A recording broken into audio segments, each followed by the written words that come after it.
presento nuevamente, soy Anderson Ferreira, soy el actual jefe de bomberos en Tacuarembó. Ya hace 4 años que estoy prestando funciones acá en todo lo que es el departamento de Tacuarembó, aunque la jurisdicción de bomberos de Tacuarembó abarca parte del territorio de Paysandú y parte del territorio de Salta, aunque no crean. Hoy me toca venir como instructor para tratar de transmitirte, de explicarte los pilares fundamentales o básicos en materia de prevención contra incendios.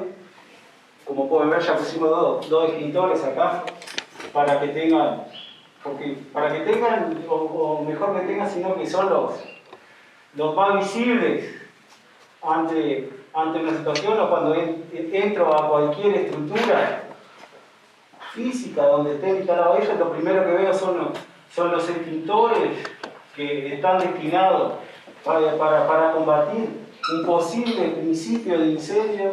Cuando hablo de un principio de incendio, es un incendio en su fase incipiente. Si ven que yo hablo mucho o que me voy mucho, porque en materia de prevención es algo que tengo que tratar de resumir, pero si sigo mucho, si hay alguna duda, me frenan, levantan la mano y hacen la pregunta. Cuando hablamos en su fase incipiente, eso quiere decir en su comienzo, o sea, cuando se está iniciando el incendio, cuando yo detecto que se está desarrollando un incendio. ¿Qué es lo primero que aparece cuando comienza a desarrollar un incendio? O lo primero que se puede llegar a visualizar. Le voy a hacer preguntas. ¿Saben por qué le voy a hacer preguntas? Porque si bien la teoría del fuego, la química del fuego, es algo muy complejo, pero hay cosas, el actuar de ustedes va a basarse más en lo que es la identificación. La identificación, o sea, el sentido común de lo que están viendo, y a partir de eso, o a posterior de eso, después de eso, es cuando voy a accionar.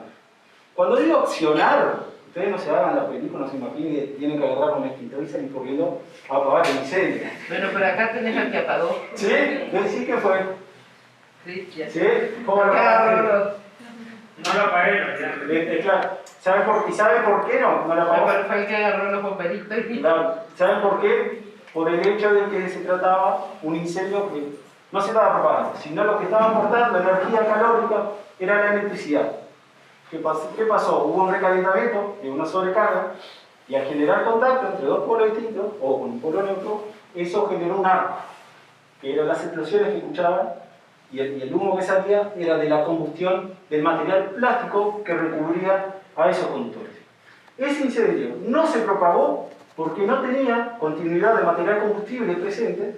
Cuando hablo de material combustible presente, hablo de material combustible como la madera, el plástico, todo que puede llegar a tener ignición. Hay materiales que tienen un punto de ignición más bajo, hay materiales que son más elevados. Como un ejemplo, la madera, que es un material común, a los 300, 350 ya empieza a liberar gases y entrar en ignición.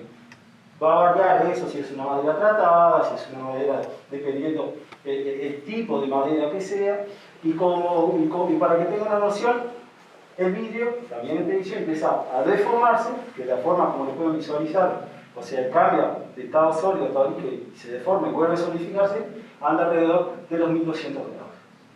En un incendio común, un incendio en un ambiente donde tengo tela, madera, polifor, plástico, normalmente la temperatura mínima que se trabaja, porque trabajamos nosotros, es alrededor entre los 700 grados centígrados, para que vayan teniendo noción de eso. No le pudiste tener porque aún tenía aporte de energía. Hasta que no se cortara el suministro de energía, iba a seguir generando ese aporte. Fuego en su fase incipiente, o sea, cuando está en su comienzo. O sea, cuando está ardiendo el primer material combustible, como llamamos nosotros el combustible primario, el que se inició ese incendio. ¿Cómo voy a actuar en caso que yo quiera utilizar un extintor? En este caso, en la institución, y me atrevo a decir a nivel nacional, con excepción de lugares especializados, cuando me refiero a especializados, me digo refinerías, aeropuertos, o sea, fábricas que almacenan productos especiales y necesitan un agente extintor especial para extinguir este incendio porque reaccione de una forma distinta, porque reaccione por una reacción química y yo no puedo utilizar cualquier agente extintor para extinguirlo. Yo voy a tener presente siempre lo que son conocidos como el extintor Apolo y el extintor de CO2. Hay una pequeña diferencia, también hay una pequeña forma de utilidad de ellos. normativa se clasifican los tipos de fuego. ¿Para qué? A nivel internacional estoy hablando, no solo en Uruguay. ¿Para qué? Para que todos trabajen con un mismo lenguaje en materia de prevención contra incendios. Si miran el extintor, no solo porque yo digo, porque si no lo recuerda después, ustedes van a ver que, o si van a comprar un extintor, le van a decir un extintor ABC. Y ustedes están pensando, ¿qué es ABC? En realidad, se clasifican dos tipos de fuego. En clase A, B, C, D, y en Europa y en algunas regiones utilizan el K, que son los fuegos que se llaman cocina.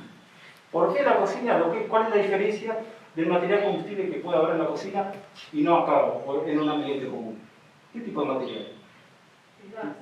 El gas igual es bastante común. El aceite. El aceite, el material combustible es líquido. Son tres tipos, líquido, gaseoso y sólidos. ¿Por qué les nombro eso? Porque a partir de ahí ustedes van a identificar de lo que se está quemando. Yo antes de hacer cualquier cosa, yo tengo que identificar lo que se quema. ¿Por qué tengo que identificar lo que se quema? Porque dependiendo de lo que se está quemando, es el agente extintor que voy a utilizar. Por ejemplo, en el caso de la electricidad, saben que el agua se utiliza mucho para extinguir incendios. Bomberos, el principal agente extintor que utiliza es el agua. No porque sea el mejor, sino que en nuestro país somos unos privilegiados, en tener una abundancia. Agua lo podemos recoger en cualquier hidrante que dependa de la red 12 para abastecer los camiones o de cualquier fuente natural o artificial para abastecer los camiones. Y la forma de extinción que utiliza el agua es la absorción de partículas de calor. ¿Quedó claro? Pero ¿qué pasa si utilizo agua con electricidad? El agua es conductor. El agua es el conductor de electricidad. Si yo utilizo agua, agarro una manguera, le tiro agua a algo que está energizado, ¿qué va a pasar? Puede que esa energía se conduzca hacia bien. Va a hacer tierra y sufrir una descarga eléctrica. Si sufre una descarga eléctrica por tocar algo, ¿qué hago? ¿Cómo actúo? Si alguien está recibiendo una descarga eléctrica, ¿qué hago? Bajar la llave. Bajar la llave. No le pego con un palo, no le pego con nada. No lo toco, porque ¿qué pasa? Muchas veces no todos reaccionamos de la misma forma. Hay gente que se paraliza, hay gente que corre, hay gente que sale, parece que ya recibió una capacitación por años y actúa de forma rapidísima, y hay otros que quieren ayudar, pero no saben cómo, pero sí quieren ayudar. Y lo primero que hacen es ir a tratar de sacar a la persona que está recibiendo esa descarga. Si yo toco a una persona que está recibiendo una descarga eléctrica, ¿qué va a pasar? Yo voy a hacer tierra y voy a recibir la misma descarga. Y ahí, ¿qué hago? ¿Qué tengo que hacer? En una estructura cerrada lo mejor es ir y bajar la llave general. O sea, desconectar y suministro de energía. Eso es el mejor accionador. No toco, no tiro nada, desconecto y suministro de energía. En este caso puntual que tuvieron ustedes, no fue un problema interno al edificio, sino que fue algo externo, o sea, en el contador de UTE. El problema, o mejor la problemática que tuvieron acá, fue que ese contador estaba instalado en la entrada, en la puerta de acceso de la estructura. Entonces que en caso de que se quisiera hacer o realizar una evacuación total o parcial de la edificación, no tenían otra salida. Pero el beneficio de acá es que tienen un patio abierto. O sea, cuando se hace una evacuación, lo primero que se destina es un punto de encuentro o un punto de reunión para la evacuación. Así sea total o así sea parcial. Vieron que les repito mucho total o parcial. ¿Por qué total o parcial? Porque hay situaciones que no hay la necesidad o no es seguro evacuar toda la edificación, sino únicamente el sector afectado. Cuando me refiero no solo en caso de incendio, sino en cualquier factor meteorológico, más aún que el tiempo hoy cambia mucho, que pueda llegar a generar inconvenientes en un aula o en un sector de la edificación y yo tenga que realizar una evacuación. Para lograr eso es necesario un plan de acción ante una emergencia. Volvemos a extintores. Extintor a polvo. Ustedes pueden, en el etiquetado que se le exige por norma, visualizar que sirven para fuego clase A, B o C. Los fuegos clase A son los fuegos de materiales combustibles sólidos. ¿Qué materiales combustibles sólidos conocen? Madera, plástico, tela. Eso quiere decir que el extintor a polvo sirve o lo puedo utilizar si hay un incendio involucrando esos materiales combustibles. Los fuegos clase B son para materiales combustibles líquidos y gaseosos. ¿Qué me indica? Por ende, que yo puedo utilizarlo en cualquier fuego que se inicie en material combustible líquido o gaseoso. ¿Qué pasa con los materiales combustibles líquidos si yo quiero utilizar agua? En caso que sea lo que tengo presente. ¿Qué puede llegar a pasar? Conduce el fuego también. Pues, de una cierta forma, no... Amplía el volumen del sólido. Bien. Y del líquido también. Bien, bien, impecable. ¿Por qué motivo? En caso del aceite, porque normalmente casi todos los líquidos, o lo que es el aceite, la temperatura de ignición del aceite es mayor a la del agua. Al tirar agua hacia eso, ¿qué va a pasar? Al estar a una temperatura superior, la temperatura de ebullición del agua que pasa de estado líquido a gaseoso, ¿cuál es? Aproximadamente los 100 grados. ¿Qué pasa? El agua va a tocar, se va a expandir, se va a expandir de forma violenta. ¿Y qué? Va a propagar todas esas partículas de aceite y de vapor, o sea, de agua, hacia el interior del recipiente de la zona donde se esté iniciando el incendio. ¿Y eso a qué va a aportar? A la propagación rápida y violenta del incendio. Lo que yo no quiero es que se propague más. Porque una de las formas, uno de los conceptos básicos en materia de extinción de incendios, lo primero que debemos saber es que si voy a hacer algo, lo que tengo que hacer es cortar la propagación de ese incendio. ¿Cómo se puede cortar la propagación de un incendio? ¿Por remoción? ¿Cómo se puede cortar por remoción? Yo agarro ese material que está ardiendo y lo retiro del lugar, en caso que sea posible. O, ¿qué hago? Retiro todos los materiales combustibles que están en el entorno. ¿Para qué? Dejar que se consuma ese material, pero no tenga una continuidad de combustible para que se siga propagando ese incendio. Normalmente hacemos o utilizamos ese tipo de técnicas en los incendios forestales. ¿Cómo? Porque agua no es conveniente por el hecho de que necesitaría demasiado abastecimiento para recorrer toda la línea de fuego que tenga, sabiendo que los incendios forestales, las extensiones pueden ser muy grandes, o sea, hablando en proporciones. Entonces, ¿cuál es la técnica que se utiliza? Remoción de materiales combustibles. En este caso, de los incendios forestales, materiales combustibles muertos, o sea, todo lo que son la vegetación muerta que sirva de material combustible, la retiramos y evitamos la continuidad. ¿Cómo la llamamos? Realizando líneas de control, líneas cortafuegos, calles, cortafuegos, ya cuando hoy por hoy las empresas forestadoras, que las cuales mueven mucho, ya al momento de hacer el planteo de plantar, lo que hacen es ya construir calles, cortafuegos, que sirven para la circulación de los vehículos de ellos y también para evitar la contaminación de incendios. Eso es por remoción. Después, ¿cuál es la otra forma? Por sofocación. ¿Cómo puedo llegar a sofocar un incendio? Evitando el oxígeno. Evitando el oxígeno. Como las estufas. ¿Cómo las estufas? En el caso de la estufa, tapo Una una sábana, si posible mojada, que le va a dar mayor resistencia ante el contacto con calor, sino también puede llegar a entrar en ignición. En caso que se esté quemando una pieza, a que se esté quemando una habitación, cerrar puertas, cerrar ventanas. No voy a cortar la totalidad del oxígeno, pero sí voy a minimizar ese ingreso de oxígeno. ¿Qué voy a lograr con eso? Tardar la propagación de ese incendio. No es lo mismo que yo tenga una corriente continua de aire y eso me ayuda en la propagación del incendio, a que yo agarre, cierre puertas y ventanas, corte esa corriente y tarde la propagación. Si bien yo no lo puedo extinguir, porque seguramente no tenga la cantidad de agente extintor suficiente como para controlar esa energía calórica que se generalizó en esa habitación, pero sí que voy a darle tiempo a la respuesta, en este caso de la emergencia, bomberos. ¿Cómo? Retardando la propagación de ese incendio. 200 veces más rápido nuestro organismo, o sea, nos genera un tipo de envenenamiento, afecta al sistema nervioso y a veces podemos llegar a despertarnos y no movernos. Por eso es importantísimo tener los artefactos de calefacción en buenas condiciones si lo voy a utilizar por la noche. Siempre se recomienda, como medida de seguridad, desconectarlo por la noche. Si lo voy a desconectarlo, tenerlo en buenas condiciones.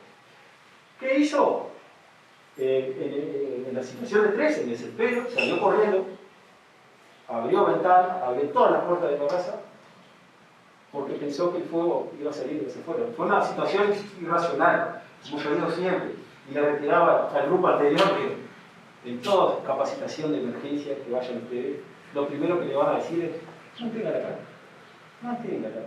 Mantenga la calma. Y le van a hacer decir: mantenga la calma. ¿Por qué parece? Claro, ¿por qué lo digo así, en ese tono? Porque es complicado, es difícil en una situación de estrés mantener la calma. Pero ¿por qué debo mantener la calma? Porque si estoy tranquilo, ¿qué voy a hacer? Voy a razonar mejor, voy a pensar mejor. Si lo razono mejor, seguramente tome que la mejor opción para escribir diciendo. O sea, voy a actuar de la mejor forma posible. ¿Quedó claro eso?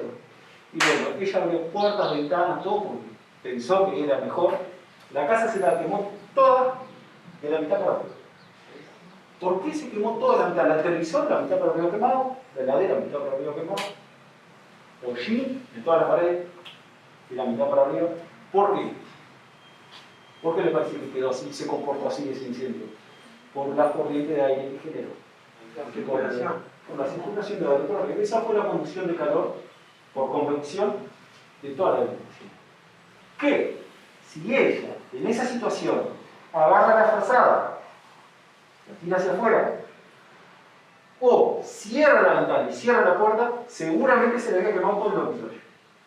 No es lo mismo que se me queme todo el dormitorio que se me queme toda la casa. Eso es un pequeño gran detalle. Y eso es importantísimo. Porque muchas veces, cuando llegamos a un incendio, pasa que está todo abierto. ¿Por qué está todo abierto? Porque las personas que pudieron para auxiliar al vecino, la persona que estaba en el lugar, ¿qué quiso? Quiso tirar ese incendio. ¿Pero qué pasó? Entró, lo ventiló, no pudo y lo dejó abierto. Y eso ayudó a la propagación del incendio. Si yo llego a una habitación, está cerrada, miro que sale humo por debajo, por la patita de la puerta, por debajo. Toco la puerta arriba, está caliente. Toco abajo, está caliente. Si hay vidrio, porque hoy puse la opción de vidrio y me dijeron: ¿y si no hay vidrio? Bueno, si hay vidrio y está transpirando el vidrio, ¿qué me puede indicar esa característica? ¿Qué hay del otro lado de la puerta? Hay temperatura, hay calor. O sea, hay gases calientes. ¿Por qué toco arriba, toco al medio de la puerta y toco abajo? Porque los gases calientes son más livianos que el aire y en su primera etapa se concentran en las capas altas de la habitación, al igual que el monóxido de carbono, o sea, que el humo. ¿Por qué voy a tocar arriba, voy a tocar abajo, voy a tocar al medio? ¿Qué me va a marcar eso? Que si está generalizado por los gases calientes o si aún tengo alguna capa de aire dentro. ¿Por qué? Porque ¿qué pasa? Si yo agarro esa puerta y abro de forma abrupta o brusca, yo la abro, no ingreso, la abro, ¿qué puede pasar? Se va a expandir ese fuego. Se va a expandir.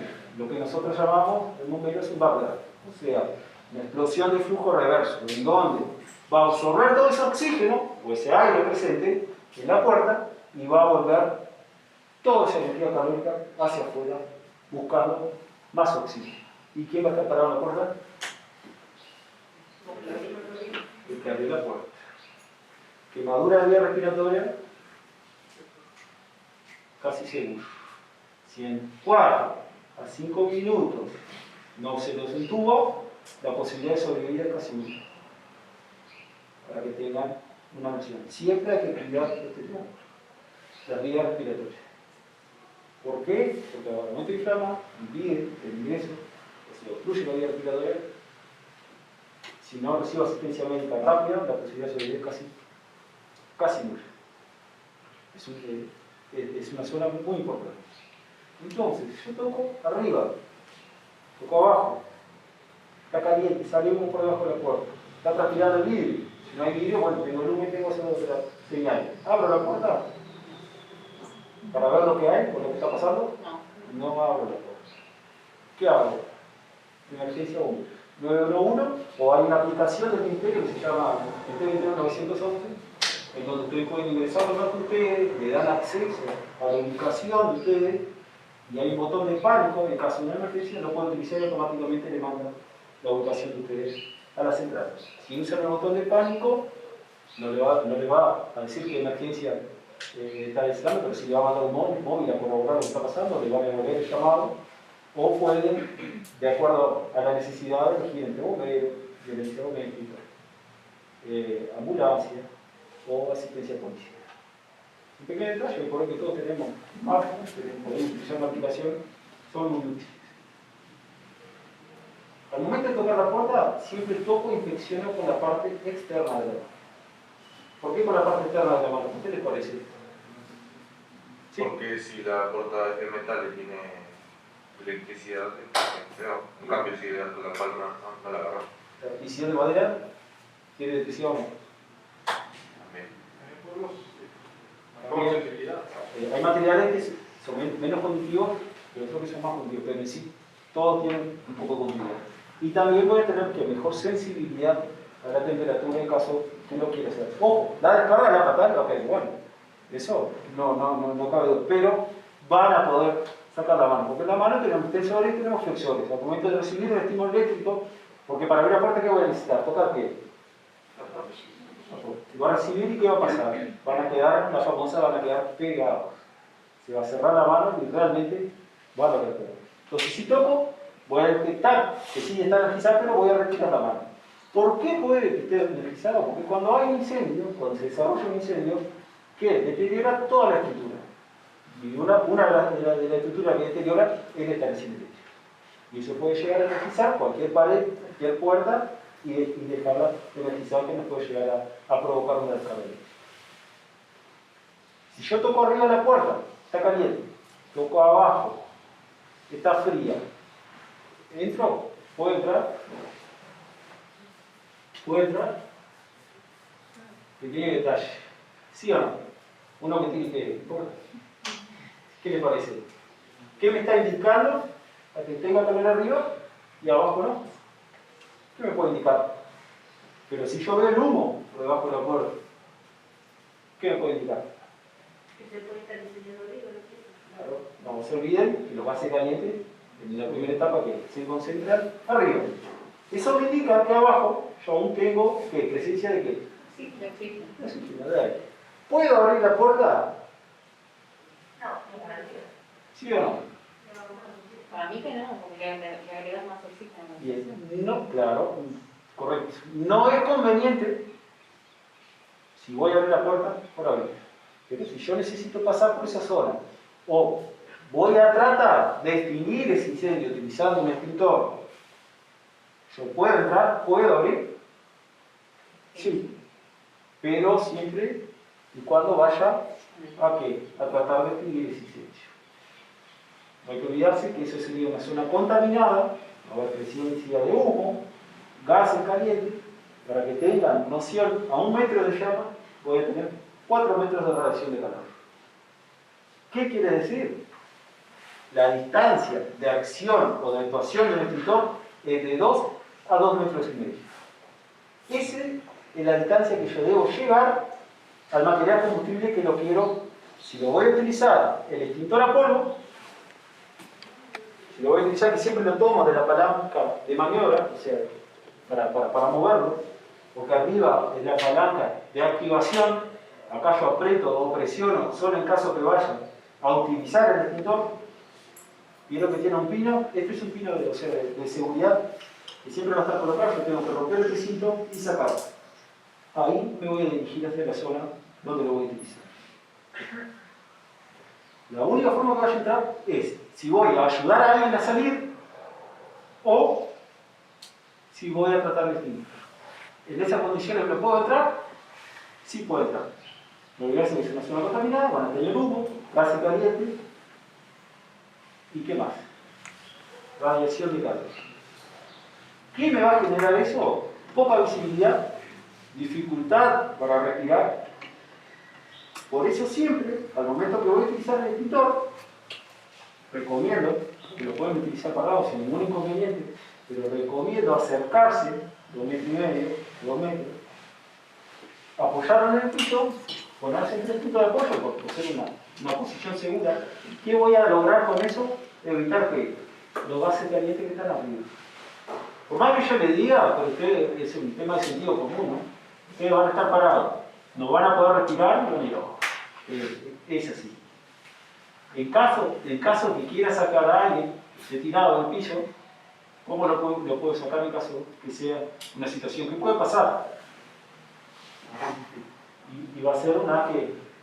Hay gente que me dice que lo saca a los pelos, lo saca a los pelos. Es correcto, la intención es ayudarlo. Si no lo sacan de ahí, seguramente no sobreviven. Lo que pueden hacer es sacarse un buzo, una campera o un buzo o algo, pasarlo por debajo de la espalda, entre los brazos y cinchar. ¿Cómo lo voy a cinchar? Hay técnicas, me parece que profundizar ahora en esa parte de rescate no vamos a ir mucho y es un mundo ya un poco más práctico. Pero hay formas, pasarle la manga por debajo de la axila y cinchar hacia atrás. Y ahí sacarlo de abajo. Dar más comodidad para tener un agarre, en caso que lo quiera sacar, y lo saca. Pero siempre evaluando la situación. Yo tengo una zona que está inundada de gas, caliente. Ya hace más de 15 minutos que está incendiándose esa habitación. Esa persona hace más de 15 minutos que está ahí adentro. ¿Vale la pena sacarla? Siempre va a ser una decisión personal, porque miren que ahora es la letra fría, pero en una situación de esa puede ser un hijo, puede ser un padre, puede ser un hermano, puede ser un familiar cercano y va a ser una decisión del que está ahí. Lo importante es acercarse lo máximo posible a la medida de seguridad que pueda llegar a tener en esa situación de crisis.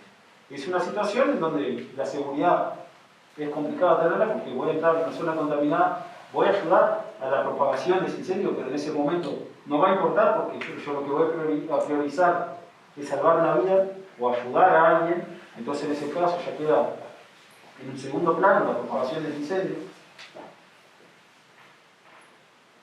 Pero tiene que saber que si está toda el área contaminada, ya hace más de 15 minutos que está ardiendo, la posibilidad de sobrevivir a esa persona es casi nula. Y al olvidarse que al ingresar van a estar exponiendo que la integridad física de usted. Extintor, 3 puntos de apoyo. ¿Lo pueden usar parado? No hay problema. O sea, esto es una forma de seguridad nada más. Voy a agarrar la tobera, voy a apuntar a la base del fuego. ¿Qué me refiero cuando les digo la base del fuego? ¿A ustedes qué les parece? ¿A qué me apunto cuando digo la base del fuego? ¿Qué es la base del fuego? La base del fuego es el material combustible que se está quemando. Así sea una mesa, así sea una cortina, así sea un sofá. Ese es el combustible que está dentro. Yo tengo que apuntar hacia ahí. ¿Por qué hago hincapié en eso? Porque normalmente, ¿qué es lo que llama más la atención? La llama. Y normalmente, dentro de una estructura cerrada, la llama siempre está dando contra que el techo arriba. Y lo primero que hago es Apuntar arriba. apuntar arriba. Y en realidad yo tengo que apuntar al combustible que se quema. Y lo voy a hacer con la tobera, una especie de zigzag. ¿Para qué? Para abarcar mayor espacio. Van a hacer un zigzag para cubrir. ¿Cómo actúa este extintor? Por un poco de remoción y por sofocación. ¿Por qué por sofocación? Porque se adhiere al material combustible y retira el oxígeno. Sepan ustedes que para que haya fuego en nuestro ambiente, el ambiente que estamos nosotros, tiene que haber 3 componentes. Un combustible, oxígeno y ¿qué más? Una energía de activación. Esa energía de activación puede ser la electricidad, que es uno de los componentes que tenemos presentes en nuestro día a día en casi todas las estructuras. Puede ser una llama al descubierto, un encendedor, puede ser una cocina que esté utilizando, puede ser por fricción o también puede ser por la reacción química entre dos materiales. Yo para extinguir cualquier fuego, yo tengo que eliminar uno de esos 3 componentes.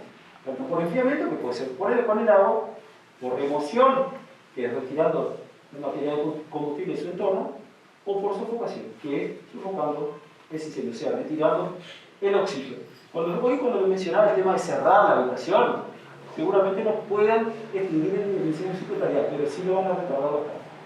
Y ese le va a dar tiempo, y como yo le dije, no, lo veo, se me quema una habitación es que se me queme toda mi casa. Apunto la base y aprieto a fondo todo lo que da el extintor. ¿Por qué a fondo? Porque ¿qué pasa? Ese va a descargar posiblemente en 40 segundos. Pero yo necesito que se descargue rápido para que actúe rápido. O sea, que abarque lo máximo posible en menos tiempo.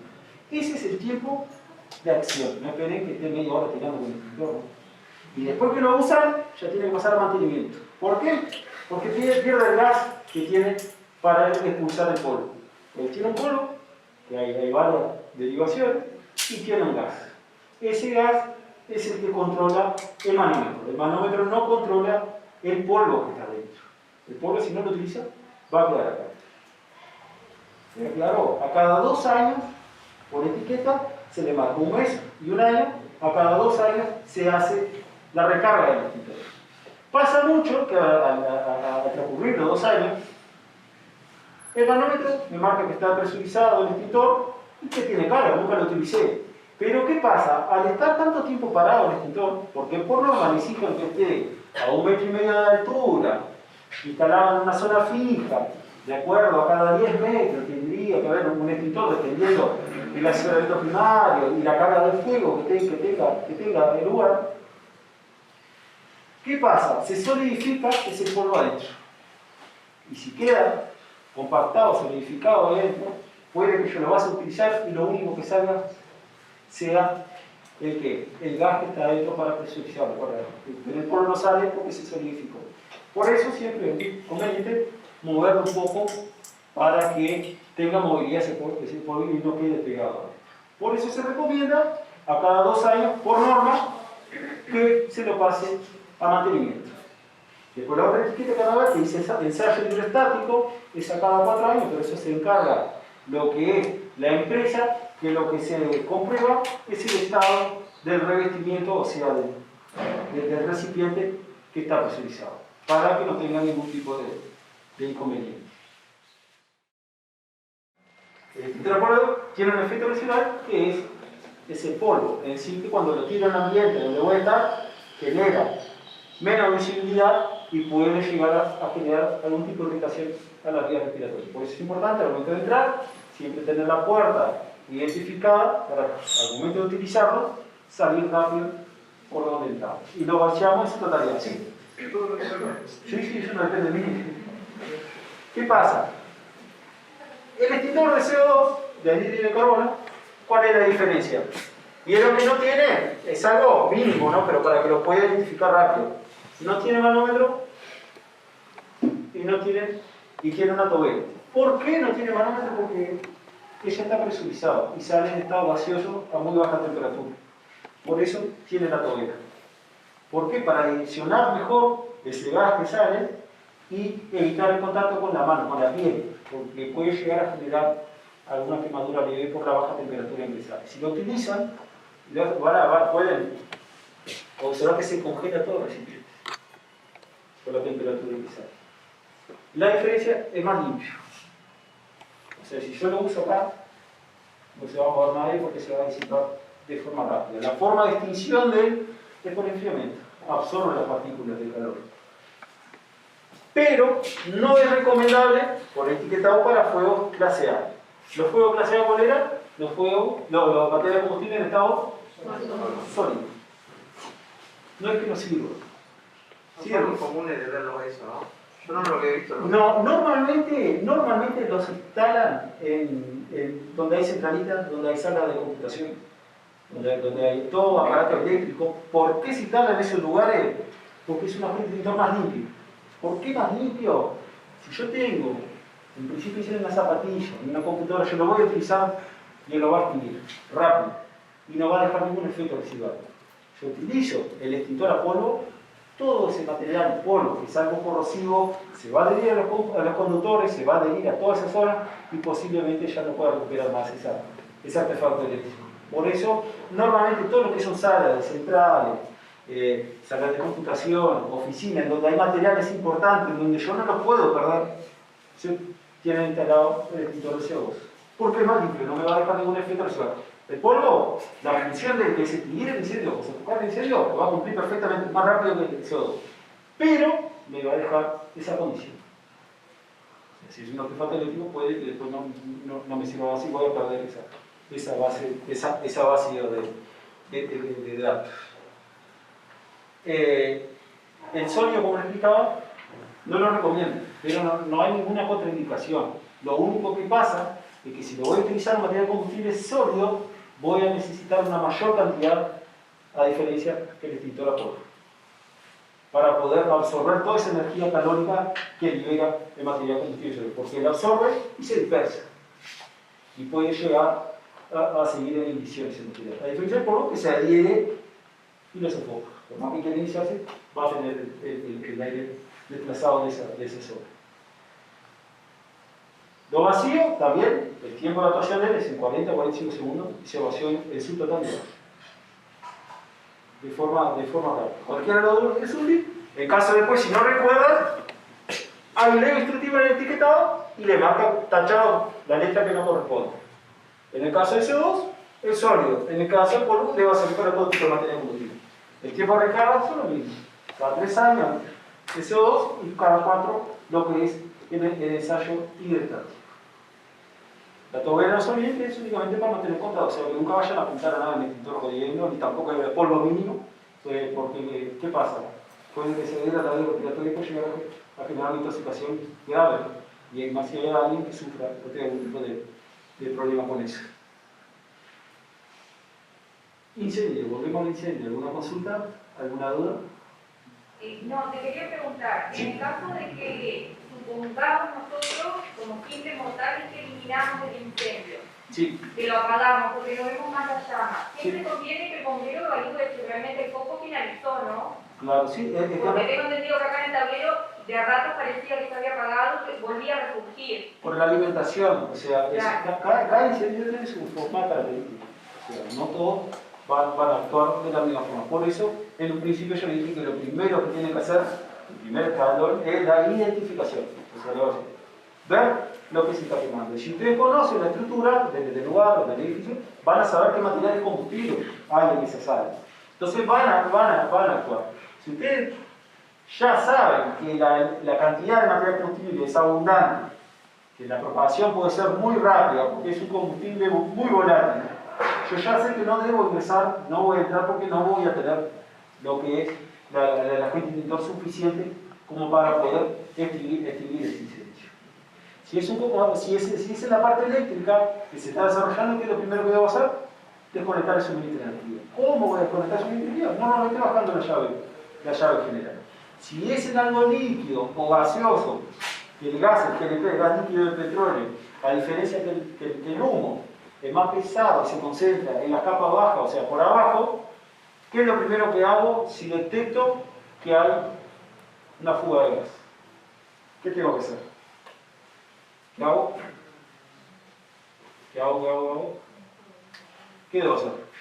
No utilizar nada que pueda servir como energía de activación. Y al ser muy volátil, cuando digo nada, me refiero a la estática también. No utilizar celulares, no encender la luz, no conectar nada, y abrir puertas, abrir ventanas para que ese gas se canalice hacia afuera. ¿Por qué? ¿Qué pasa si yo le doy activación a ese gas? Él se va a descargar de forma rápida y puede llegar a generar algún tipo de lesión, tanto de vía respiratoria como en la ropa, sí. Ese ejemplo lo hacen en las cocinas cuando se olvidan del gas. Y dicen justamente que no quedan por eso. Claro, no, el tema, ¿sabes lo que pasa con la cocina en sí? Que yo le explicaba a otro grupo. Yo cuando estoy cocinando, normalmente no me doy cuenta que hay una fuga de gas. ¿Por qué? Porque yo estoy intoxicado. Tengo una intoxicación leve. Nunca le ha pasado que llega alguien del exterior y dice, ¿qué olor a gas hay acá? Y le digo, ¿qué olor a gas? No, sí, olor a gas. ¿Por qué? Ya estoy levemente intoxicado. Entonces, ¿qué pasa? Cuando estoy solo, estoy cocinando, dejé una válvula abierta o hay alguna manguera dañada donde se está jugando ese gas y voy a tratar de encender el horno. Esa es la clásica y casi siempre pasa lo mismo. ¿Qué va a estar expuesto? Vía respiratoria. Hay una defragación rápida de ese gas, normalmente esa onda expansiva rompe los vidrios, todos los vidrios, dependiendo de la concentración que tenga dentro de la casa. ¿Por qué rompe los vidrios? Porque es la pared más débil que tengo dentro de la habitación. Pero cuando yo rompo los vidrios, rompe todo, no queda nada. Por la que la velocidad en que se propaga ese incendio. Y al ser tan volátil puede llegar a entrar en ignición con la estática de la ropa. Por eso hay que tener cuidado siempre al detectarlo, abrir puertas de entrada para que se canalice. Y si es por la noche, tener cuidado de no dejar nada conectado. Siempre se recomienda por seguridad instalar la garrafa afuera. En caso que no sea viable, de acuerdo a las condiciones de la estructura, tenerla siempre chequeado lo que es la manguera, la válvula, antes de acostarse, chequear la válvula de la cocina. Porque ¿qué pasa? Normalmente si me intoxico por la noche voy a estar durmiendo, no me voy a dar cuenta, eso va a afectar el sistema nervioso y puede que llegue a despertarme pero no pueda levantar. Me parece un poco dramático, pero en realidad es lo que pasa. Y hay casos de eso. Queda claro, siempre abro y no utilizo nada que lo pueda llegar a activar. La energía eléctrica, cortar el suministro de energía. Si es algo líquido, sofocarlo, no usar agua nunca. Que muchas veces me desespero, o en querer hacer algo, agarro y le tiro agua. Y la propagación es rapidísima. ¿Alguna consulta? ¿Alguna duda? Si sufro algún tipo de quemadura en cualquier parte del cuerpo, agua fría o agua. 20, media hora. ¿Para qué? Para evitar la profundización de esa quemadura. No pongo pomada, no pongo ningún producto para aliviar el dolor. ¿Por qué no pongo nada? Porque en caso que si vaya a recibir alguna asistencia médica, ¿qué va a pasar? Van a tener que hacer un raspaje de todo eso para evitar cualquier tipo de infección. No tomo nada para aliviar el dolor, porque en caso que tengan que intervenir quirúrgicamente, no lo van a hacer hasta que pase el efecto de esa sustancia. Agua y asistencia médica. Nada. También hay que tener cuidado que si me quemo la mano, me quemo atrás de la rodilla, me quemo los pies, axila, genitales, ¿qué pasa? Son puntos importantes y que no son fáciles de curar. Por eso automáticamente, por recomendaciones del Centro Nacional de Quemado, ya se los trata como gran quemado. No va a depender de la cantidad del cuerpo que haya sufrido la quemadura, sino la zona.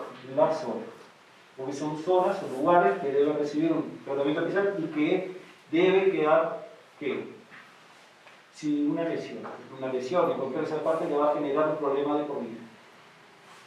Por eso siempre hay que tener cuidado. Y aunque no crean, hicimos una capacitación con el Senado y cuando fuimos a realizar la visita, la cantidad de personas que tenían lesión en los pies, con la bolsa de agua caliente, en las manos, por el agua, ¿qué? El termo, la agachada con el agua.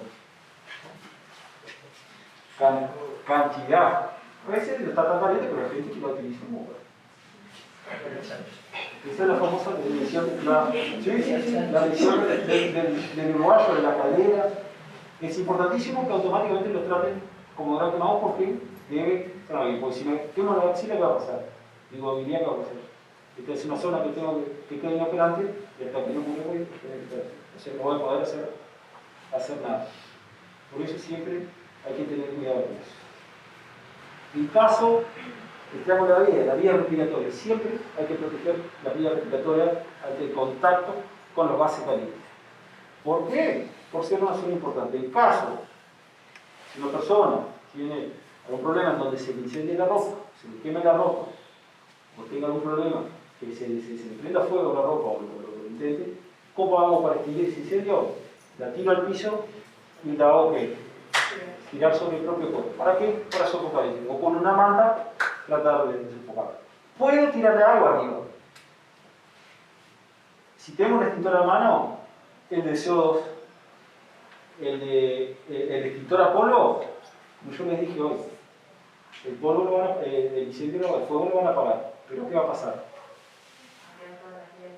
Va a quedar todo el y también lo van a ayudar con la intoxicación. ¿Por qué les digo eso? Porque el año pasado hubo una persona que se coció con nafta y se pegó fuego el 18 de julio. ¿Recuerdan eso del informativo? Y se salió corriendo a la calle. La gente del comercio de la vuelta salieron con extintores y lo pagaron con extintor a polvo. Eso hay que hacer un raspaje de todo, que salir al cuerpo. De todo. El incendio lo apagaron, el fuego lo apagaron, pero la situación de contaminación, o sea, de una infección, quedó mucho más fuerte. Tengo agua, agua. Si voy a utilizar el extintor, si es posible que sea el extintor. Ahora, yo le estoy diciendo esto acá parado, tranquilamente, en el momento yo hago lo que puedo con lo que tengo y de la forma que puedo. Pero si puedo mantener la calma y actuar de alguna forma, sería lo ideal, y aún más si tiene de conocimiento. No sé, Cristian, ¿vos tuviste calma? No, el único inconveniente es después porque sería el suministro de energía. O sea, y ahí no había la posibilidad de bajar la llave porque era externo al instituto. No era algo interno al instituto. Esa parte depende de UTE. UTE tiene del actuar en ese tipo de situaciones, de llamar a UTE por el 911, y UTE tiene que venir y cortar la energía del sector. A veces el sector de UTE es una cuadra, es una manzana y a veces es un barrio entero. Todo depende de cómo lo tengan sectorizado. O sea, ahí lo que se podía hacer, lo mejor actuar, era establecer un perímetro de seguridad, que no circulara nadie por esa zona, porque podría llegar a generar un arco, y ese arco puede llegar a electrocutar o generar alguna descarga de alguna persona.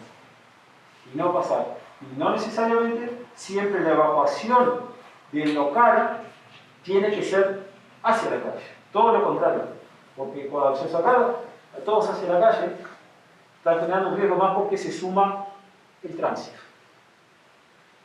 O sea, no tener un punto de evacuación, y cuando se hace una evacuación, no es yo agarro, salgo y me voy para mi casa. No, cuando se hace una evacuación de un lugar, de una estructura, se tiene que ir a un punto de encuentro, se pasa lista de todos los que estaban presentes para corroborar que no haya quedado nadie en el lugar. Para eso hay que lograr una planeación, hay que marcar un punto de reunión o un punto de encuentro, que acá al tener un área abierta puede ser perfectamente en el patio, y ahí, al ser una zona segura, en caso de incendios, puede llegar a marcarlo como un punto de reunión. En este caso, no era necesario evacuarse afuera y también era riesgoso pasar por el lugar.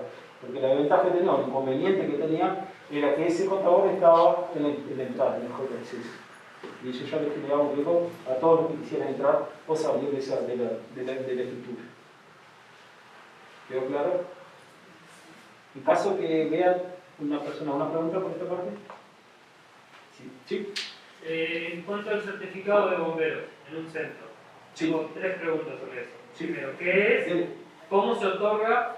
¿Y cuánta importancia se le da? ¿O Bien. cuánta bolilla? Bien. No, eso es importante. Bomberos, en realidad, no habilita locales, sino certifica.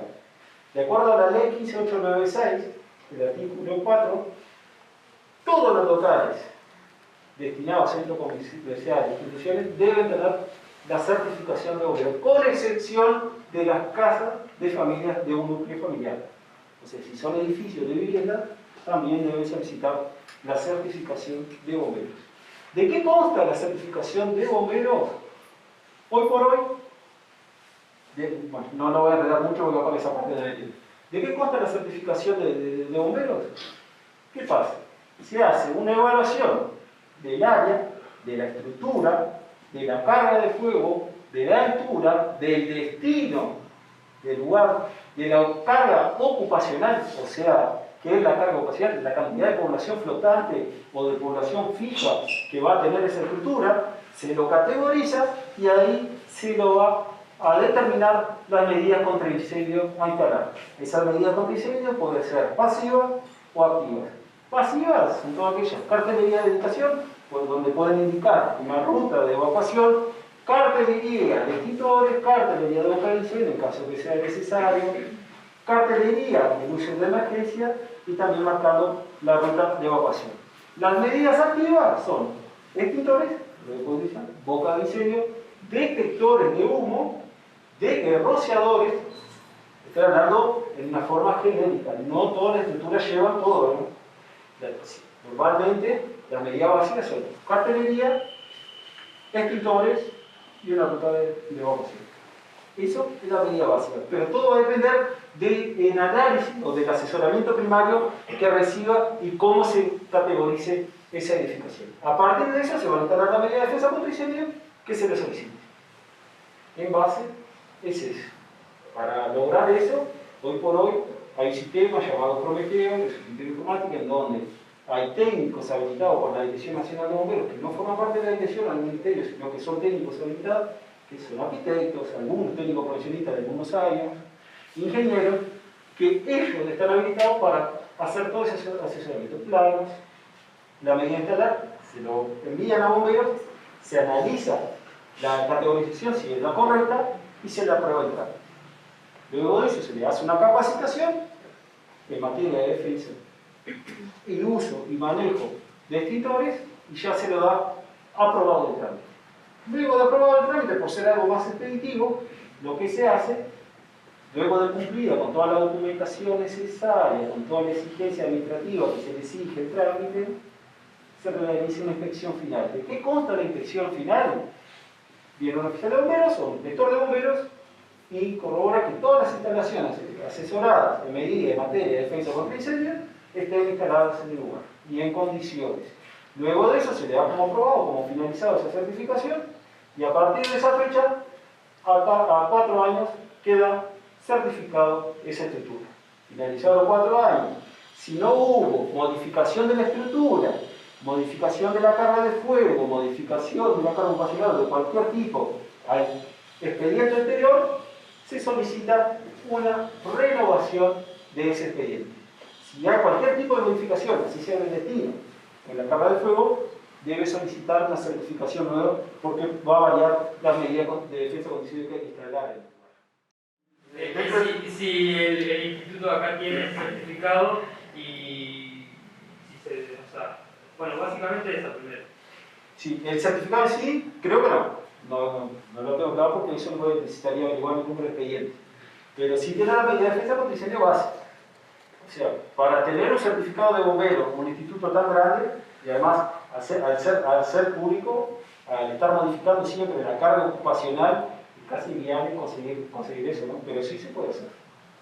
Pero si tiene, yo tendría que solicitar a la administración el expediente, porque casi seguro que no lo tiene, y hay que corroborar el sistema en caso que tenga. ¿Por qué? Porque hay una variación. Los edificios que se construyeron de 2000 para atrás, las escaleras son internas. Los edificios que se construyeron de 2000 para adelante por normativa exigen que las escaleras de evacuación sean o una caja hermética para hacer una zona segura y limpia para poder evacuar, o tiene que ser externa. En este caso es interno porque es un edificio que se construyó y aún no estaba parado por esa normativa, ¿no? O aún no le exigía esa normativa. ¿Alguna otra pregunta? Bueno, y la otra pregunta es, si puede funcionar el centro si no tiene esa condición. Poder puede, pero el tema es buscar, como todo, ¿no? En materia de riesgo, o hay que hacer una evaluación, hay que identificar los riesgos, los inconvenientes que tenga la estructura y ahí tomar una acción para mejorar, para lograr por así decirlo, lo mejor que se puede encontrar en materia de prevención contra incendios, ¿no? Pero sí se puede hacer una institución pública, se puede pedir excepciones y todo lo demás, eso no hay problema. Pero es una variante constante, ¿no? ¿Por qué? Por ampliación, por la carga ocupacional, que siempre está cambiando, por la estructura, por el gasto, por el rubro. Pero en materia de defensa contra incendios, lo que son la parte básica de lo que es extintor, cartelería, resistencia, no tiene la parte administrativa seguramente. Que tampoco puedo afirmar porque no conozco el estado de situación de la administración. ¿No te pregunto? Por ahora, gracias. Lo anterior que quedamos, vía respiratoria.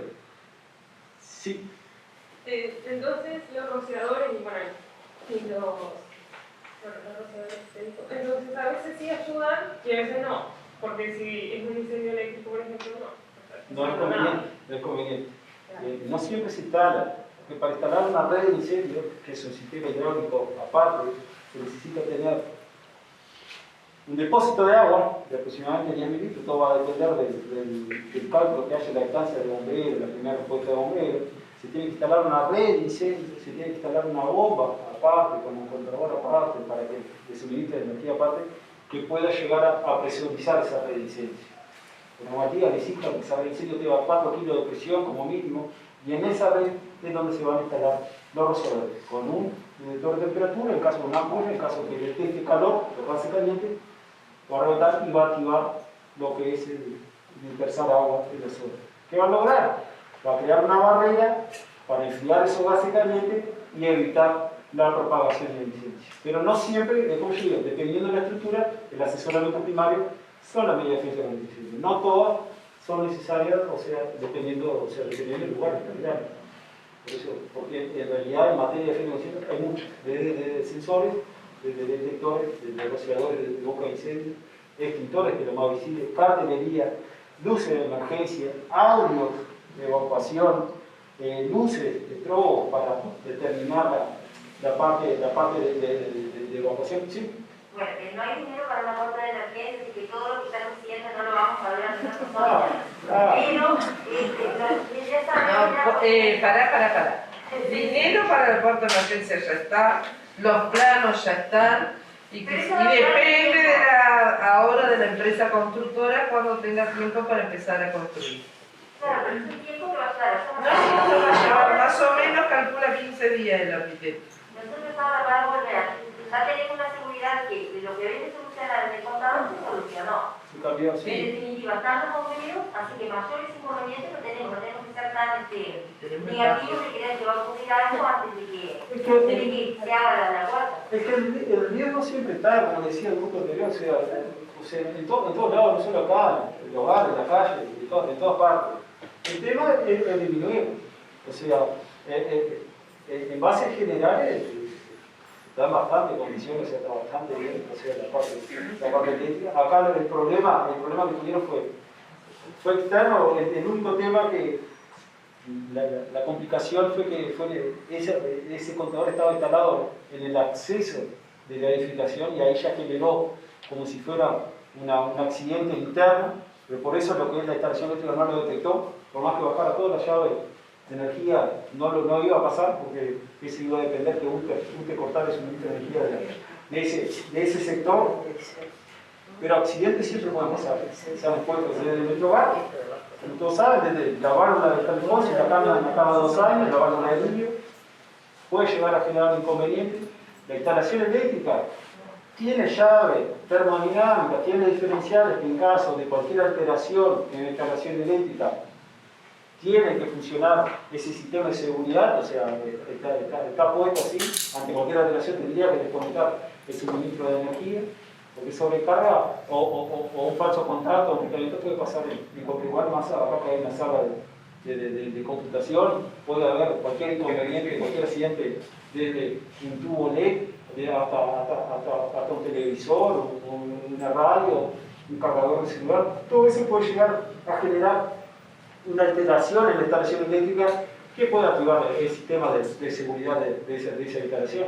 Obvio, como todo, la evaluación es constante, el mantenimiento es anual. Si bien acá no venimos yo sabemos que muchas veces el tema del costo de conseguir esta cosa es difícil por un tema burocrático, pero si se lo hace, lo importante es siempre estar encaminando a eso. En caso de incendio, no tienen grandes inconvenientes por el hecho que tienen un patio interno abierto que se puede destinar a la evacuación. Como yo dije, no siempre una evacuación segura sería hacia el exterior, porque los riesgos que se evalúan no son solo los riesgos internos, que acá estamos hablando solo en materia de incendio porque se dio ese caso puntual, pero también puede ser riesgos externos por un factor meteorológico, en caso de que haya viento, tierra, que pueda romper los vidrios y puede llegar a generar un daño a alguien, saber que hay que poner todo el mobiliario hacia ahí, ponerse contra una pared o cerca de una mesa. No hemos tenido problemas de ese tipo acá en Tacuarembó, pero son cosas que pueden pasar porque toda la parte biológica está cambiando constantemente. Le digo porque me tocó participar en el tornado de Dolores y para nosotros que trabajamos en la emergencia, ver ciertas cosas como que nos costaba asociar, desde ver un auto arriba de una casa hasta ver una casa sin nada, instituciones sin techo, muchos lesionados por los vidrios que se rompieron al momento del fuerte viento, que son detalles que a veces no lo tenemos en cuenta, pero la evaluación de riesgo abarca todo eso, ¿no? Un posible incendio a cualquier edificación minera donde canalice todo ese humo hacia el instituto también es un riesgo que puede llegar y también tengan que hacer posiblemente una evacuación, como yo le digo, total o parcial, pero eso se logra con un plan de acción, con diferentes tipos de emergencia. ¿A qué tenemos que hacer, no? Con eso nos sacamos todas las dudas.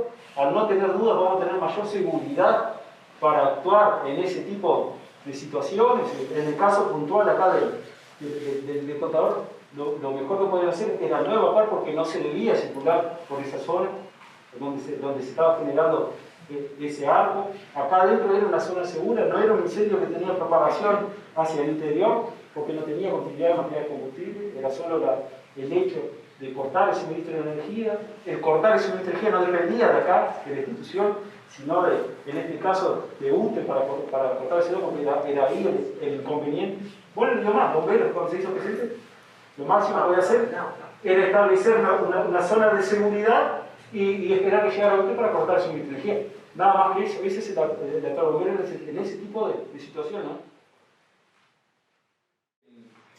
Siempre analizando el material de la normativa vigente por bomberos, ¿no? Y muchas veces eso se complica por un lado económico, se complica por un tema de estructura, a veces porque son edificios que ya hace años que fueron construidos y no fueron pensados para ese tipo de mantenimiento. Hay una parte que tiene 75 años, la parte de la base, la base, ¿no? La primera parte. Las empresas privadas sufren mucho con el tema por ejemplo, en caso que tengan que instalar una red de incendios, porque a veces la estructura no soporta eso, decían que hacer casi un edificio nuevo para poder instalar esa red de incendios. O sea, hay muchas cosas que lo importante es detectar los riesgos, evaluarlos y empezar a solucionarlo de a poco, ¿no? Esa es la mejor forma.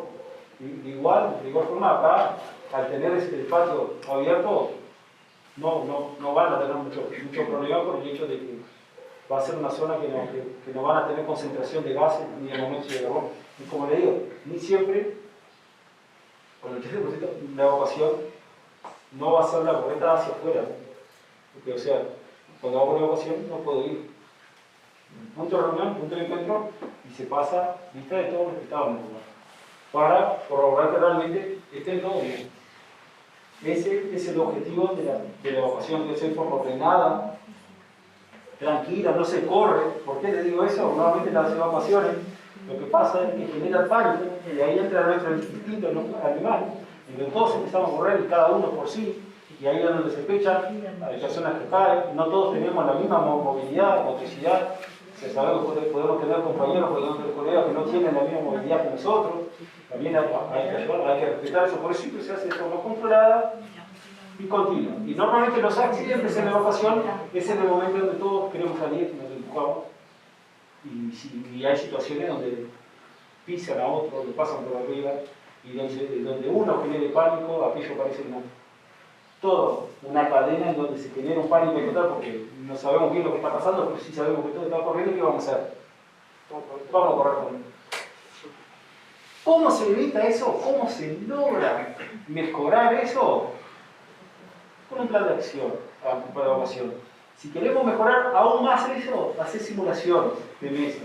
Y si queremos mejorar aún más, realizar simulacros una vez al año para que todos que participan en el instituto, o sea, funcionarios, docentes, alumnos, tengan presente que hay un plan de acción ante una posible emergencia que no ¿Qué necesariamente... hacemos en ese momento, no? ¿Qué hacemos en ese momento? ¿Qué hacemos? Y nosotros, si nunca lo tocamos el tema, nunca lo movemos, nunca lo hacemos, es algo que pasa, nunca pasó, no va a pasar nada. Cuando pasa, Se vuelven todos locos. vienen todas las dudas.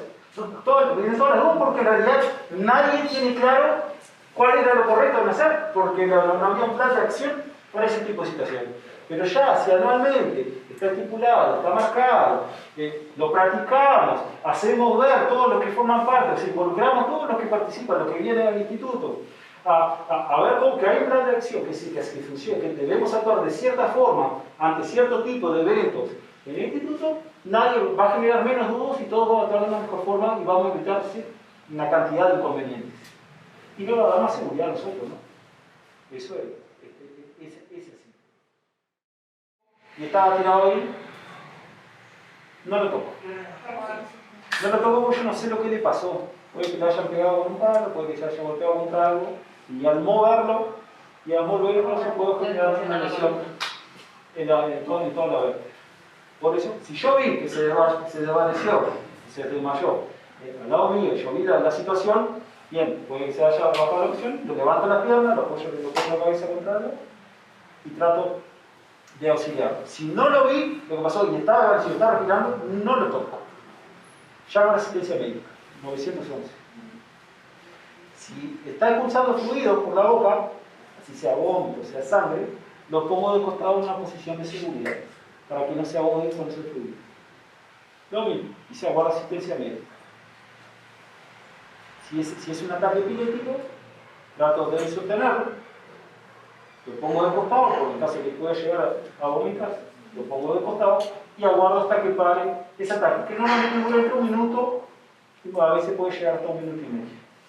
No pongo nada en la boca, no trato de agarrar de la lengua ni de abrirle la boca, porque difícilmente se traga, porque dicen que se va a tragar la lengua y se va a obstruir la vía respiratoria.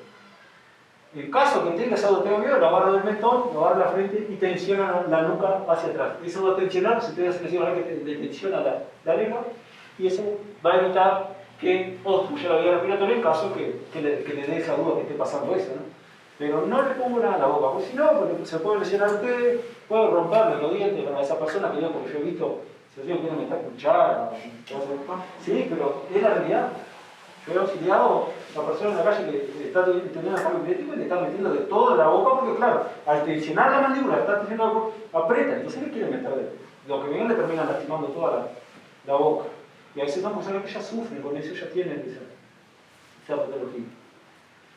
¿Quedó claro? Si está respirando, si yo vi que se desvaneció, lo auxilio.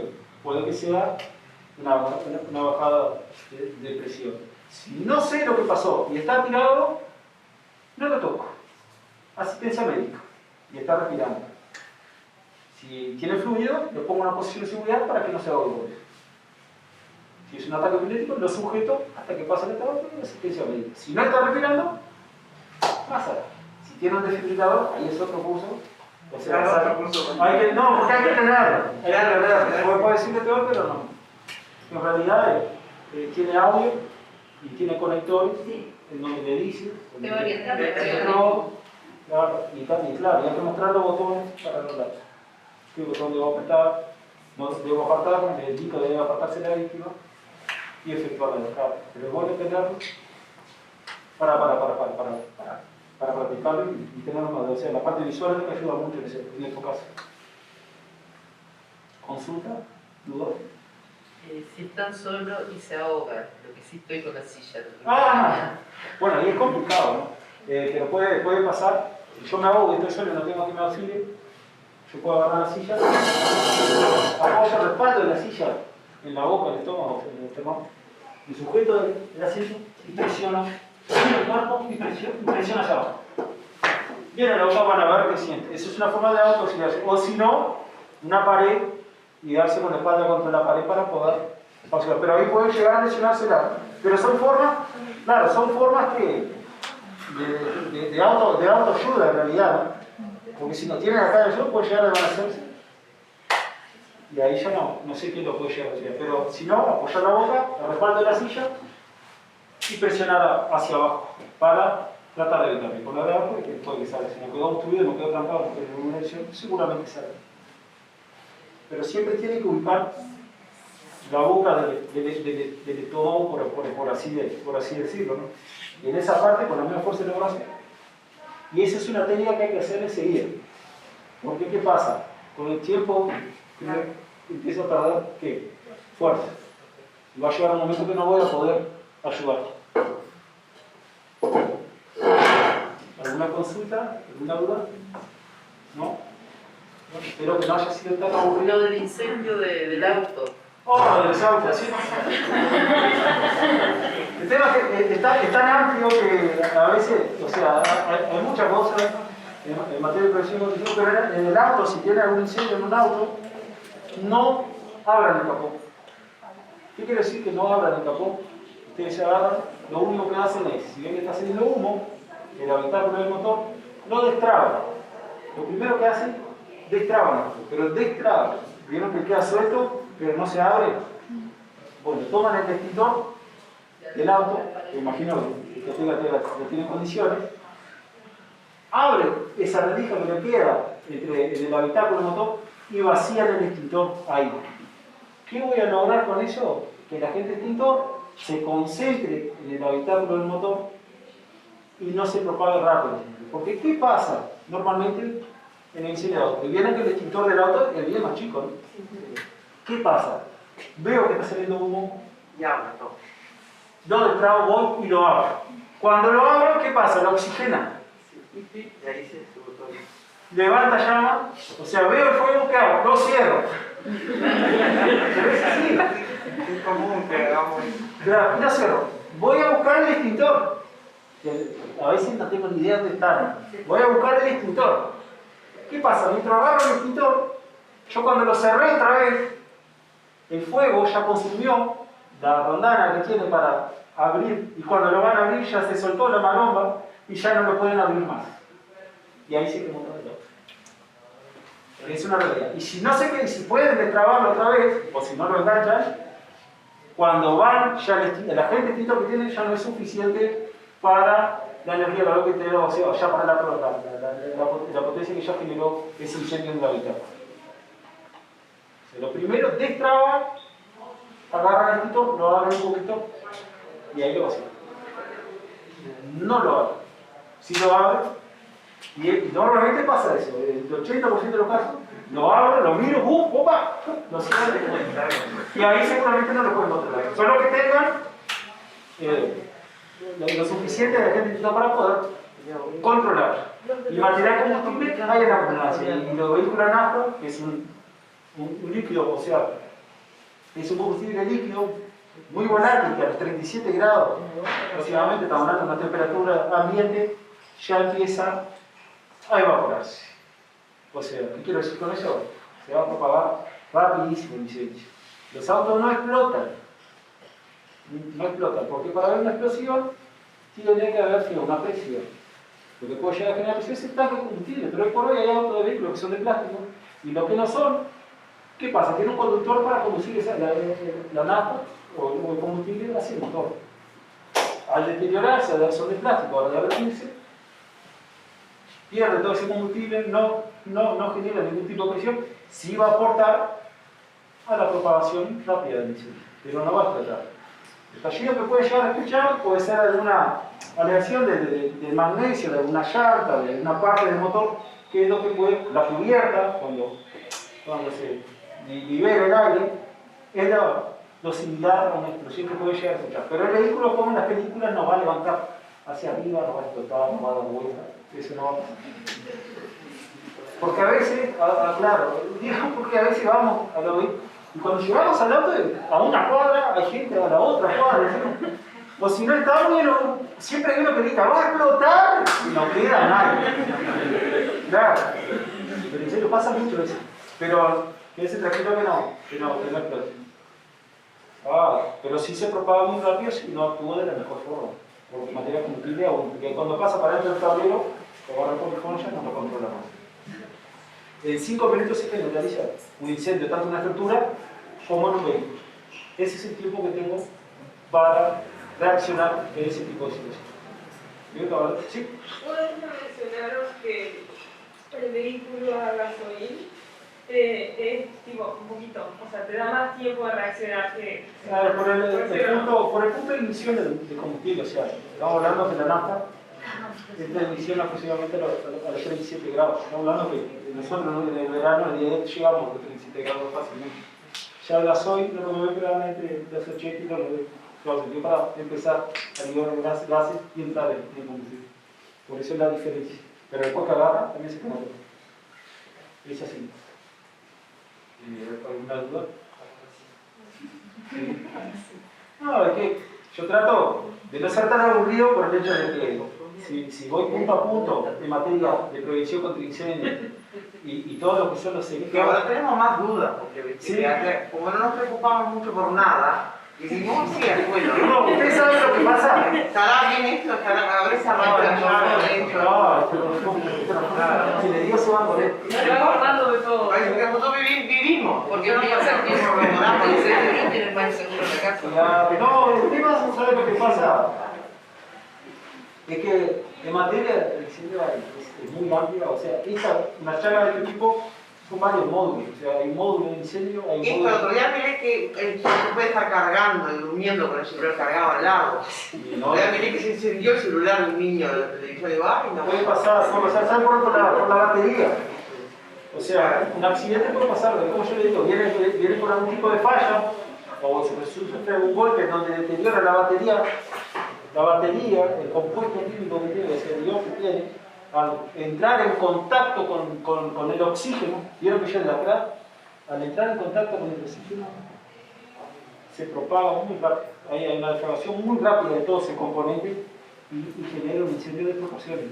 Si lo tengo en el bolsillo, ahí si quieren ver después el video en YouTube, un incendio en el celular, es difícil de pasar, pero pasa. ¿Por qué? Por una falla, un accidente eléctrico en lo que es la fuente de alimentación del celular. En realidad, en prevención, no es bueno dejar nada enchufado que no lo esté utilizando. Eso tiene energía. Al estar consumiendo energía, eso puede tener una falla, un accidente eléctrico. ¿Qué pasa? Cuando está bajo mi supervisión, yo normalmente voy a escuchar un ruido raro, lo voy a desconectar o voy a bajar la llave. Si siento que todo voy a sentir el olor, que no es normal de él, lo voy a bajar, lo voy a desconectar. El tema es cuando no estoy. El 80% del incendio es por imprudencia, por negligencia del ser humano. O sea, por descuido. Y confío, como siempre veo que le pasa al vecino, que pasa en la tele, que le pasó al de al lado, pero ¿qué pasa? Cuando me pasa a mí, no me lo esperaba, porque yo pensaba que le pasa solo a los demás y no sé cómo actuar. ¿Por qué? Me bloqueo porque no, la situación que estoy viendo no la reconozco, o sea, no la quiero creer, y entonces no sé cómo actuar, o actúo de una manera formal donde puede llegar a provocar alguna lesión. Y eso pasa aún más en nuestro hogar, porque está claro, todos laburamos día a día para dar una mejor calidad de vida a nuestra familia, para tener una mejor calidad de vida nosotros, para tratar el incendio de nuestro hogar. Muchas veces a nosotros nos pasa que vamos a ese tipo de incendios y la familia queda con la ropa del cuerpo, ¿no? Y es una situación complicada, porque en una hora pasé a tener nada. A veces hasta la casa se viene abajo. Y viene que nosotros lidiamos día a día con eso, es complicado. Es complicado y siempre la situación es que fue por un descuido. O por la instalación eléctrica, una conexión irregular, o por confiarme con el falta de calefacción. Porque nunca me pasó nada, lo uso hace años, nunca me dio un problema, hasta que dio. Y bastó ese dio, que a veces tengo la suerte, soy privilegiado, de estar ahí y poder aprender. Hay familias, hay personas que no lo pueden, no le dan tiempo, porque no están, y ahí es cuando quedan sin nada. Y viene que es difícil, porque de estar acá a llegar a tu casa y no tener nada, es complicado. Pero tampoco es por dramatizar, pero es la realidad que pasa, y sigue pasando, y en realidad tenemos que trabajar en eso, en una cultura preventiva, de que no pase. Tampoco se enloquecernos y salir descontestando todo. Pero sí, el tema calienta cama, la palabra dice calienta cama, no duermo con el enchufado.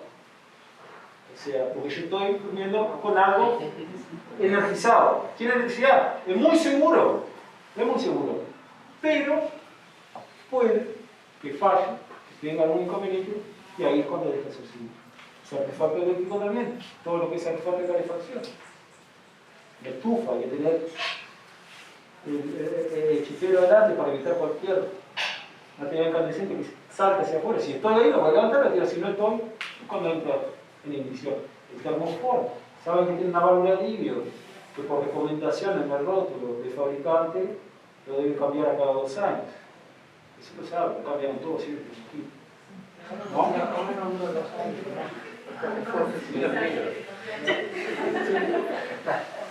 pregunta sobre el aparato de internet, porque muchas personas dicen que no sirve dejarlo enchufado toda la noche porque puede hacer cortocircuito y otros dicen que viene preparado para eso. Entonces no. No, en realidad en nuestra casa o en nuestro hogar, lo que está preparado para ese tipo de inconvenientes de instalación eléctrica. Claro. Por normativa de UTE, sí o sí, vos necesitas un establecimiento eléctrico donde tenga una llave termomagnética, un diferencial, en donde detecte cualquier alteración, así sea un cortocircuito, que va a haber una alteración en la conexión, salte la llave y desconecte el suministro de energía de ese sector. Ahí está tu seguridad en tu hogar. Lo que es el modem o cualquier aparato eléctrico son seguros, pero puede que falle. Cuando falla, porque tiene algún conductor desconectado, porque se deteriora algún borne y genera un recalentamiento hasta que entren emisiones de plástico, puede llegar a generar un incendio. Por seguridad, si yo no lo estoy utilizando, como yo le dije, cualquier artefacto eléctrico es recomendable desconectar. Si no lo estoy utilizando, si lo estoy utilizando, lo estoy desconectado. Es seguro y me va a dar una mayor tranquilidad si tengo la conexión con ese sistema de seguridad. Cualquier alteración en la instalación eléctrica es lo que me va a garantizar que se va a conectar a su energía. Ante un cortocircuito, ante un contaminamiento o a un falso contrato. ¿Por qué? Porque hoy por hoy ya nada, todo tiene una vida útil. Nada está hecho para que dure para siempre. Hoy por hoy la parte comercial exige que todo tenga una vida útil cada vez menor. ¿Para qué? Para que yo siga renovando. Es una realidad. Y no es por un tema de prevención contra incendios, sino que es una realidad que vivimos. Por eso, muchas veces hay que respetar esa vida útil de ese material. Como hablábamos del calefón, que tiene una válvula de alivio, que es un sistema de seguridad que el fabricante recomienda cambiarla a cada 2 años. ¿Por qué? Porque se tapa, se deteriora, y si falla el termostato, que es lo que calienta el agua, eso va a generar una presión porque va a pasar el agua de estado líquido a gaseoso, va a generar una presión, y al generar esa presión es cuando va a actuar esa válvula de alivio. ¿Y qué va a pasar? Como un soplete, va a evaporar todo ese vapor que queda del glucosa. Si la válvula de alivio no funciona, falló el termostato. La válvula de alivio no funciona, eso va a seguir generando presión. Y yo he visto un termofón tirar una casa abajo, y pasar a la casa del vecino, y las paredes, y todo lo demás, para que tenga una noción de la fuerza de la onda expansiva de un termofón. Es para asustar, lo dice no, ¿saben por qué? Lo pasa con el fin de semana que no ¿Saben por qué? ahora vamos todos traumados. ¿Saben por qué lo menciono? Porque lamentablemente pasa. Y nosotros, lamentablemente en el trabajo, cuando intervenimos, no sé, cuando vamos a sacar un gato o cuando vamos a regar un perro, que es lo más liviano que hacemos, siempre alguien pierde algo. Y les comento, porque lamentablemente ya he visto más de un termofón que ha tirado una casa. Es por eso. Ya hemos intervenido. Acá en Tacuarembó, las 3 veces que fuimos, la válvula de alivio funcionó y liberó toda la presión. Y nos llamaron por el susto que no sabían de lo que sopletes. En realidad fue porque se activó el sistema de seguridad del camión. Pero hay situaciones que no se activa esa válvula de alivio y yo digo que es muy potente la onda expansiva que puede llegar a generar. Detalles, y que si van a contar este termómetro, no, todos dicen a cada 2 años cambiar la onda. Se recomienda. Y es un sistema, es un elemento de seguridad de ese país. Por eso hoy hablamos del tema de seguridad, es algo muy relativo en todo. Todo va a depender de las precauciones que tengas. Por eso es importante identificar, reconocer y buscar una solución o la mejor solución que pueda. Si no lo estoy utilizando, hay gente que lo desinfluye. Si lo voy, tenerlo en condiciones.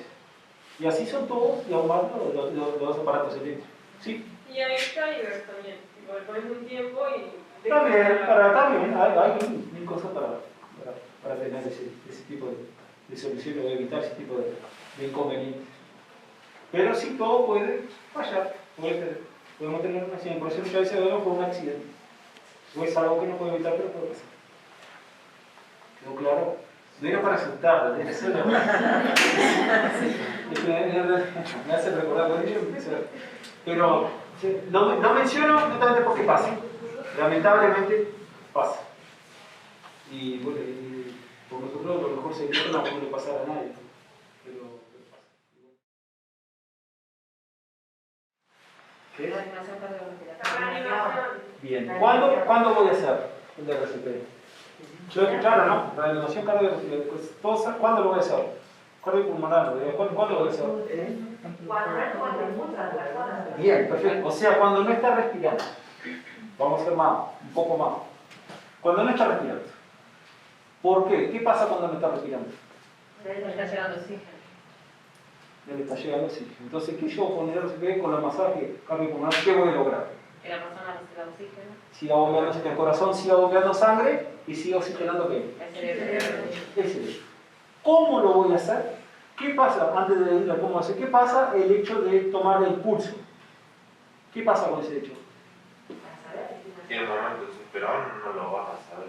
Claro, ese es el tema. Si nosotros no trabajamos en el medio, en la parte de la salud, no estamos acostumbrados a estar buscando el pulso, en una situación de estrés se complica aún más. Por eso siempre yo recomiendo, lo más fácil, es mirar, escuchar y sentir. ¿Cómo me acerco a la parte de la boca y siento si está respirando? Miro si el pecho se contrae. Escucho si está respirando. Si detecto que no está respirando, entonces va a hacer ¿qué? Masaje cardiopulmonar. ¿Cómo lo voy a hacer? Junto las dos manos, codo tensionado, no flexiono el brazo. ¿Dónde me apoyo? En el pecho, cerca de la altura del esternón, y lo que voy a hacer son 30 masajes en este ritmo. 1, 2, 3, 4. ¿Por qué me inclino hacia adelante? Porque yo voy a usar mi peso para hacer presión. ¿Por qué? Porque yo, ¿durante cuánto tiempo lo tengo que hacer? Hasta que llegue la asistencia médica. Que puede ser 5 minutos, O quién sabe cuánto. o puede ser Muy probable que demore. una hora. Son 30 compresiones en ese ritmo. 1, 2, 3, 4. La sentía las agujeros aproximadamente para que tengan una noción. Hay cursos para eso, ¿no? Yo nunca hice, pero sé que escucho acá. Hay curso de primer auxilio o de cantidad. El maestro, el profesor tenía que saber eso todo, ¿no? Sí, cualquiera, para mí todos. Sí, tienen que todos, saber. claro, todos. Porque eso lo puede pasar en la calle. Inclusive eso, ese ¿cómo se llama? Desfibrilador, ¿cómo es? Sí. Eso hay que tener en la institución también. Sí, no tenemos nada. donde hay bastante población donante es bueno tener un desfibrilador. En las canchas de fútbol creo que hay ahora que empezaron a hacer. Sí, los desfibriladores es muy importante. Sí, porque pero siempre hay eso, desfibriladores. varias veces las preguntan, bueno, En venía. Auto hay uno, pero no sé, el año pasado cuando hicieron el curso No funcionaba. Pero, Claro, esa va a venir. Tienen periodo, tienen tiempo de demo. Claro, en realidad recibe una inspección anual, tiene una batería que hay que ver que esté en buen estado, que hay que estar y chequear. ¿Cómo se hace el mantenimiento como necesita? Para ver que esté en condiciones los electrodos, la batería, el aparato no tenga ningún inconveniente eléctrico. ¿Cuántas voy a hacer? 30 compresiones y voy a verificar si la persona volvió a respirar. Es lo mismo, voy, miro, escucho, siento. Si no está respirando, sí. Después de hacer las 30 hay un tiempo que tienes que esperar, ¿verdad? ¿Cuánto es? Claro, normalmente los cursos de prueba auxiliar le dicen cuenta el 1001, 1002, 1003, pero ya con el hecho de ir a chequear si volvió a respirar, al volver, sigo haciendo masaje. Como dije, hasta que llegue. No, si es durante mucho tiempo, siempre es bueno e importante tener con quien alternar. Porque cansa mucho, es una situación de estrés y llega un momento que ya no tengo más fuerza para hacerlo. Puede pasar que fractura una costilla. Eso, en ese momento, que fractura la costilla es lo mínimo que le puede pasar. Porque si yo no lo auxilio, posiblemente no sobrevive. Y ese accionar es muy importante y puede llegar a salvar una vida. Y está hecho, de acuerdo a la Organización Mundial de Salud, para que todos lo puedan hacer. Cualquier persona puede auxiliar a otra ante un paro respiratorio, hasta que llegue la asistencia médica. Antiguamente, dentro de masajes se le recomendaba hacer respiración boca a boca. ¿Qué pasó? Actualmente se está tratando de sacar lo que es la recuperación, ya no se habla más, no porque no sea útil, sino que pasa. Yo veía que caía uno en la calle que lo detectaba, que necesitaba asistencia, y que era lo primero que decía, no, yo no le voy a hacer operación. Y ahora con el coronavirus, ¿qué vamos a hacer? Tocamos. Claro. Entonces, claro, ¿qué pasa? Claro, entonces dejaron de ayudar a otra persona por ese hecho. Entonces, como se determinó que los masajes son muy importantes y ya lo estoy ayudando, hoy por hoy lo único que significa es que haga el masaje para el mundo. 30 compresiones, verifico si está respirando, puedo hacer 20. Así, continuamente hasta. Aunque sea alguien de tu familia, por ejemplo, o si vos te sientes de tu familia y vos podés aportarle oxígeno. Sí, claro, después lo vamos a hacer. Yo solo le expliqué que hoy por hoy ya se trata de no indicarlo mucho por el hecho de sacar esa realidad de la persona, de no querer ayudar por el hecho de que tengo que hacer, sí o sí, sea algo que tengo que hacer. No, ya con los masajes ya es suficiente.